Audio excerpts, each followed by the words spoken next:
بسم الله الرحمن الرحيم. سبح لله ما في السماوات وما في الأرض وهو العزيز الحكيم.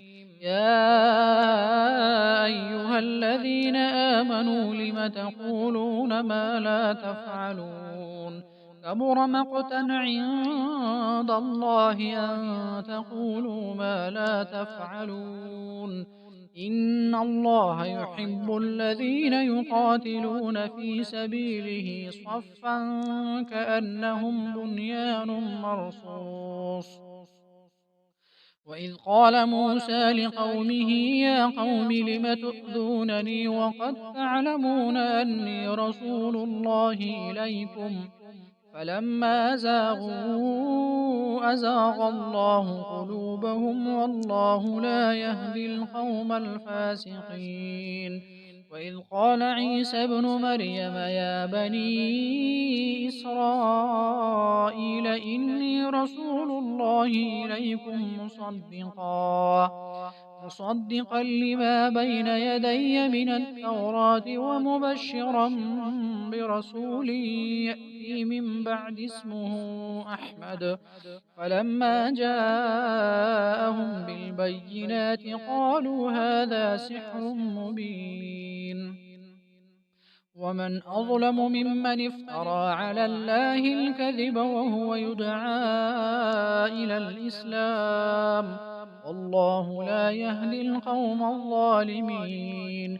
يريدون ليطفئوا نور الله بأفواههم والله متم نوره ولو كره الكافرون. هو الذي أرسل رسوله بالهدى ودين الحق ليظهره على الدين كله ولو كره المشركون. يا أيها الذين آمنوا هل أدلكم على تجارة تنجيكم من عذاب أليم تؤمنون بالله ورسوله وتجاهدون في سبيل الله بأموالكم وأنفسكم ذلكم خير لكم إن كنتم تعلمون. يغفر لكم ذنوبكم ويدخلكم جنات تجري من تحتها الأنهار ومساكن طيبة في جنات عدن ذلك الفوز العظيم. وأخرى تحبونها نصر من الله وفتح قريب وبشر المؤمنين. يا أيها الذين آمنوا كونوا أنصار الله كما قال عيسى ابن مريم للحواريين من أنصاري إلى الله؟